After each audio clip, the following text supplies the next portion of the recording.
Hindu ఆలయాలపై Congress party అసత్య ఆరోపణలు చేయిస్తుందని, హిందువుల మనోభావాలను దెబ్బతీస్తుందని గంగావతి ఎమ్మెల్యే గాలి జనార్దన్ రెడ్డి ఆరోపించారు.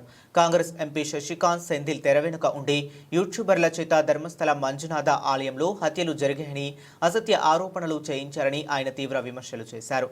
బళ్ళారిలోని తన నివాసంలో బీజేపీ నాయకులతో కలిసి శనివారం గాలి జనార్దన్ రెడ్డి విలేకరుల సమావేశం నిర్వహించారు. ఎంపీ శశికాంత్ సెంథిల్తో పాటు కాంగ్రెస్ అగ్రనేత రాహుల్ గాంధీ కూడా తెర వెనుక ఉన్నారని ఆరోపించారు.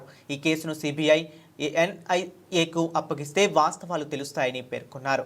ధర్మస్థలలో హత్యలు జరిగాయని, మృతదేహాలను పూడ్చిపెట్టారని పోలీసులకు ఫిర్యాదు చేసిన మాజీ పారిశుద్ధ్య కార్మికుడు వాస్తవాలను అంగీకరించాడని, కొందరు ఒత్తిడి కారణంగానే అసత్య ఫిర్యాదు చేశారని ఒప్పుకున్నాడని గుర్తు చేశారు. అయితే గాలి జనార్దన్ రెడ్డి నిరాధార ఆరోపణలు చేశారని పేర్కొంటూ బెంగళూరు సిటీ సివిల్ కోర్టులో శశికాంత్ సెంథిల్ శనివారం పరువు నష్టం దావా వేశారు. ఇదిలా ఉండగా ధర్మస్థలలో యువతుల మృతదేహాలను పాతిపెట్టినట్టు అసత్య ఫిర్యాదు చేసిన మాజీ పారిశుద్ధ్య కార్మికుడు చెన్నయ్యకు కోర్టు 14 రోజుల రిమాండ్ విధించింది.